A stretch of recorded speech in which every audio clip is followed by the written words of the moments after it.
हाँ, राहुल स्पोर्ट्स जो इस पूरे चातुर्मासी मीडिया प्रभारी भी हैं और प्रतिदिन की खबरें आप लोग देखते हैं पत्र पत्रिकाओं में, यहाँ के अखबारों में महाराज श्री जी का पूरा कवरेज करते हैं। एक बार जोरदार तालियों से इस पूरी टीम का ही स्वागत कर दें।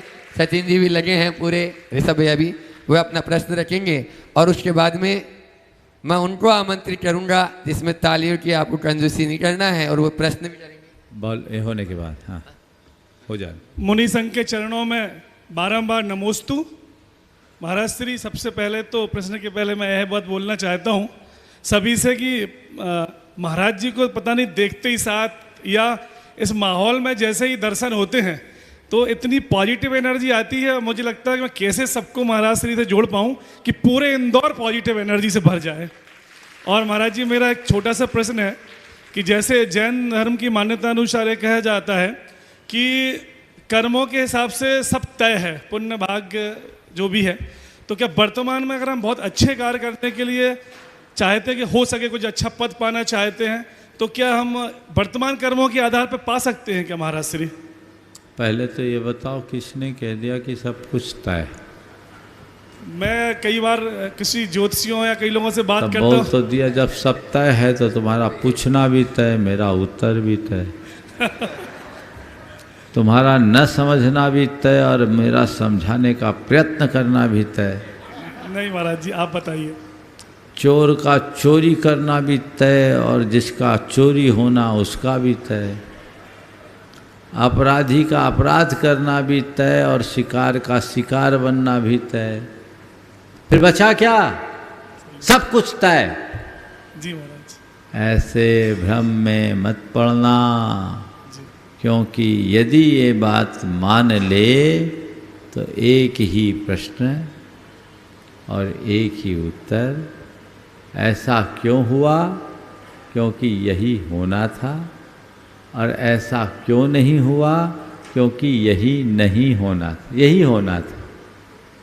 इस तरह के मृत विचारों को जैन धर्म में कहीं स्थान नहीं दिया गया।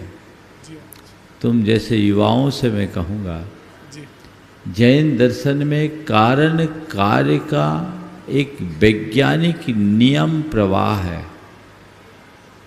और ये कहते हैं कि कारण के अनुसार कार्य होता है। कारण क्रमानुक्रम विधायित्वात् कार्य क्रमानुक्रमस्य। कार्य का क्रमानुक्रम कारण के क्रमानुक्रम पर निर्भर करता है। हम कैसी कारण सामग्री को जुटाते हैं उसके अनुरूप कार्य होता है। अभी तुम मुझसे सवाल कर रहे हो, मैं उत्तर दे रहा हूँ। जी महाराज। मेरे उत्तर को बहुत गंभीरता से सुन रहे हो। इस समय तुम्हारे अंदर अनेक प्रकार की संभावनाएं। अभी जहाँ मेरी बात को गंभीरता से सुन रहे हो, वहीं यदि मैं कोई जोक सुना दूँ तो हंस भी सकते हो, आरोप लगा दो तो चौंक भी सकते हो, कोई आश्चर्यजनक बात कर दूं तो चकित भी रह सकते हो, कोई विस्मयकारी बात करूं तो विस्मित भी हो सकते हो, है ना? जी। और कोई दुखदाई बात करूं तो दुखी भी हो सकते हो। तो तुम्हारा हंसना, चौंकना, चकित होना, विस्मित होना, दुखी होना, ये सब तुम्हारे अंदर की संभावनाएं हैं ना। पर प्रकट कौन सी होगी? जैसा सामने निमित्त आएगा। जी।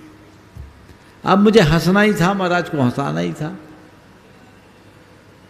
मुझे चौंकना ही था, महाराज को चौंकाना ही था। मुझे चकित होना ही था, महाराज को चकित करना ही था। ऐसा नहीं है।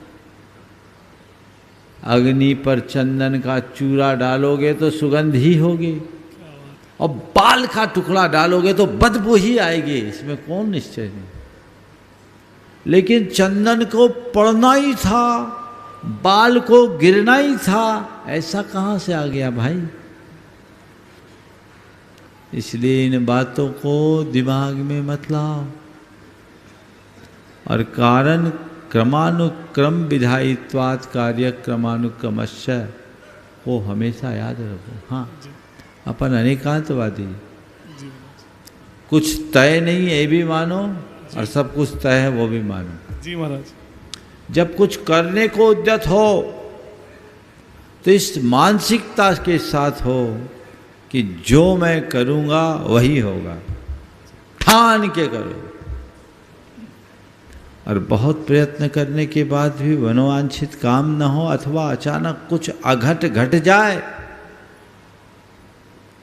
तो ये सोचो यही होना था। समझ गए? जी महाराज। यही होना था। ये चित्त के समाधान की भावना है, सिद्धांत नहीं। जी महाराज। अनेकांत सापेक्ष काम करोगे तो सदैव सुखी रहोगे और एकांत को पकड़ लोगे तो रोते ही रहोगे।